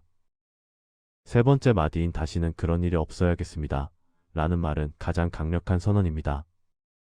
이것은 단순한 부탁이 아니라 명확한 선긋기입니다. 정약용 선생께서는 다산신문집에서 이렇게 쓰셨습니다. 한 번 허락한 잘못된 일은 두 번, 세 번 반복되니 처음부터 단호히 막는 것이 지혜라네 라고 하셨습니다. 많은 분들이 이미 일어난 일에 대해서는 참고 넘어가시지만 그것이 반복되는 것까지 허용하시면 안 됩니다. 누군가 여러분의 선의를 이용했다면, 여러분의 시간과 노력을 함부로 대했다면 그때는 분명히 말해야 합니다. 다시는 그런 일이 없어야겠습니다. 라고 말하는 것입니다. 이 말에는 경고와 기대가 동시에 담겨 있습니다. 경고는 더 이상은 받아들이지 않겠다는 것이고, 기대는 상대방이 변화할 수 있다는 믿음입니다. 제자가 선생께 다시 여쭈었습니다. 선생님, 그런데 이 세 마디를 말하는 것이 너무 어렵습니다. 평생 그렇게 살아오지 않았는데 갑자기 바꾸기가 쉽지 않습니다. 라고 말했습니다. 정약용 선생께서는 빙그레 웃으시며 대답하셨습니다. 자네 말이 맞네. 하지만 겨울 땅속에 묻힌 씨앗을 생각해보게. 씨앗은 딱딱한 껍질을 깨고 나오기가 얼마나 힘들겠는가. 그러나 그 힘든 과정을 거쳐야만 비로소 새싹이 되고 나무가 되는 것이라네. 처음 한두 번은 어색하고 불편할 것이네. 목소리도 떨리고 가슴도 두근거릴 것이라네. 하지만 그것이 바로 자네가 성장하고 있다는 증거라네. 라고 격려해 주셨습니다. 여러분, 이제 구체적으로 이 세 마디를 어떻게 사용하는지 살펴보겠습니다. 먼저 직장이나 모임에서 항상 꾸준히 일을 떠맡게 될 때입니다. 설거지, 청소, 심부름 같은 일들이 항상 여러분께 돌아옵니다. 그럴 때 이렇게 말하는 것입니다. 고맙습니다만 그건 제 몫이 아닙니다. 돌아가면서 하는 것이 공평하다고 생각합니다. 라고 말하는 것입니다. 이때 중요한 것은 미소를 띠고 부드럽게 하지만 흔들림 없이 말하는 것입니다. 다음으로 자식들이나 친척들이 여러분의 결정에 간섭할 때입니다. 어디 살지, 돈을 어떻게 쓸지, 누구를 만날지 등에 대해 이래라 저래라 할 때 말입니다. 그럴 때는 이렇게 말하십시오. 너희 생각은 잘 알겠다. 하지만 제 생각은 다릅니다. 내 인생이니 내가 결정하겠습니다. 라고 분명히 하는 것입니다. 마지막으로 누군가 여러분의 호의를 당연하게 여기며 반복적으로 이용할 때입니다. 돈을 빌려가고 갚지 않거나 부탁만 하고 고마워하지 않거나 여러분의 시간을 함부로 대할 때 말입니다. 그때는 단호하게 말해야 합니다. 다시는 그런 일이 없어야겠습니다. 한 번은 이해하지만 두 번은 받아들일 수 없습니다. 라고 선을 긋는 것입니다. 철학자 쇼펜하우어는 이렇게 말했습니다. 존중은 요구하는 것이 아니라 보여주는 것이라네. 라고 했습니다. 여러분이 스스로를 존중하는 모습을 보일 때 다른 사람들도 여러분을 존중하게 됩니다. 정약용 선생께서도 경세유표에서 비슷한 말씀을 하셨습니다. 스스로를 귀하게 여기지 않는 자를 남이 귀하게 여기지 않으며 스스로를 낮추는 자를 남이 높이지 않는 법이라네. 라고 쓰셨습니다. 여러분, 이 세 마디를 말하는 것이 이기적이거나 냉정한 것이 아닙니다. 오히려 이것은 건강한 관계를 위한 필수 요소입니다. 경계가 없는 관계는 결국 한쪽의 희생과 다른 쪽의 착취로 이어집니다. 하지만 명확한 경계가 있는 관계는 서로를 존중하고 배려하는 관계로 발전합니다. 마치 이웃한 두 밭 사이의 경계를 세우는 것처럼 말입니다. 경계가 있어야 서로의 영역을 존중하고 좋은 이웃으로 지낼 수 있습니다. 정약용 선생의 제자는 그날 이후 조금씩 변화하기 시작했습니다. 처음에는 떨리는 목소리로, 그 다음에는 조금 더 자신있게 세 마디를 말하기 시작했습니다. 놀랍게도 주변 사람들의 태도가 달라지기 시작했습니다. 함부로 대하던 사람들이 조심스러워졌고 무시하던 사람들이 귀 기울이기 시작했습니다. 제자가 다시 선생을 찾아와 감사 인사를 드렸습니다.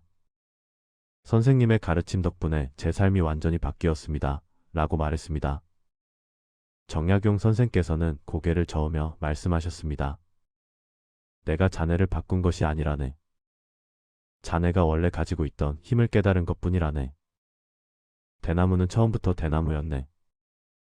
다만 자신이 대나무라는 것을 잊고 살았을 뿐이라네. 라고 하셨습니다. 여러분, 오늘 이 순간부터 기억하십시오. 여러분은 만만한 사람이 아닙니다. 여러분은 수십 년의 인생을 살아오신 지혜로운 분들입니다. 다만 그 지혜를 표현하는 방법을 몰랐을 뿐입니다. 이제 세 마디를 기억하십시오. 고맙습니다만 그건 제 몫이 아닙니다. 제 생각은 다릅니다. 다시는 그런 일이 없어야겠습니다. 이 세 마디가 여러분의 삶을 바꿀 것입니다. 처음에는 어색하고 불편할 수 있습니다. 하지만 연습하다 보면 자연스러워집니다. 마치 처음 자전거를 배울 때처럼 말입니다. 넘어지고 다치기도 하지만 결국에는 균형을 잡고 달리게 됩니다. 여러분께 한 가지 더 말씀드리고 싶습니다. 이 세 마디를 말하는 것은 관계를 끊자는 것이 아닙니다. 오히려 더 건강한 관계를 만들자는 것입니다.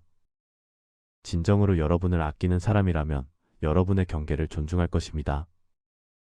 그리고 그렇지 않은 사람이라면 그 관계를 다시 생각해 볼 필요가 있습니다. 정약용 선생께서 유배지에서 아들에게 보낸 편지에 이런 구절이 있습니다. 착한 것과 어리석은 것을 혼동하지 말거라. 착함은 남을 배려하는 것이지만 어리석음은 자신을 해치는 것이라네 라고 쓰셨습니다. 여러분의 착함은 소중합니다. 하지만 그 착함이 여러분 자신을 해치는 도구가 되어서는 안 됩니다.